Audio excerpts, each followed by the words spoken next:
तो मैं हूँ हिमालय सिंह और आप देख रहे हैं भोजपुरी टॉप 4 खबर।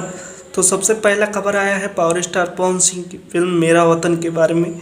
जी हाँ, मेरा वतन फिल्म का फर्स्ट लुक पोस्टर रिलीज कर दिया गया है और इसमें आप लोगों को नजर आएंगे सपना गिल और पावर स्टार पवन सिंह। और इस फिल्म को डायरेक्ट किया है इम्तियाज शेख बंटी ने।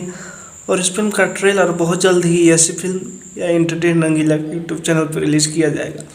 और दूसरा खबर आया है दबंग स्टार खेसारी लाल यादव की तरफ से, जिनकी फिल्म एक साजिश जाल को आज शाम 7 बजे रिलीज़ किया जाएगा इंटरटेन रंगीला के यूट्यूब चैनल पे। और इस फिल्म में स्टार कास्ट में है खेसारी लाल यादव जी, सुबी शर्मा जी नज़र आएंगी। और तीसरा खबर आया है पावर स्टार पवन सिंह की तरफ से, जिनकी फिल्म 2 दिन बाद बॉस लग रही है 5 जनवरी से आप लोगों के बीच उत्तर प्रदेश में। 5 नवंबर से उत्तर प्रदेश के सिनेमा घर में।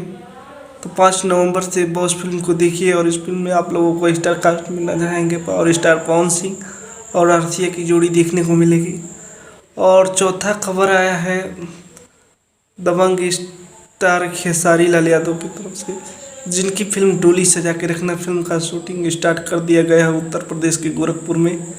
और इस फिल्म के डायरेक्टर हैं देव पांडे और इस फिल्म को प्रोड्यूस किया है रोशन सिंह ने। और ये फिल्म के स्टार कास्ट में नज़र आएंगे खेसारी लाल यादव जी और अमरपाली दुबे की जोड़ी एक बार फिर देखने को मिलेगी। तो आप लोगों को भोजपुरी का टॉप 5 खबर कैसा लगा कमेंट करके बताइएगा। और ऐसे ही हमारे चैनल पर टॉप 5 खबर हर दोपहर 2 बजे आएगा। तो आप लोगों को ये न्यूज़ कैसा लगा कमेंट करके बताइए। और चैनल पे नए हैं तो चैनल को सब्सक्राइब कीजिए, लाइक कीजिए, शेयर कीजिए।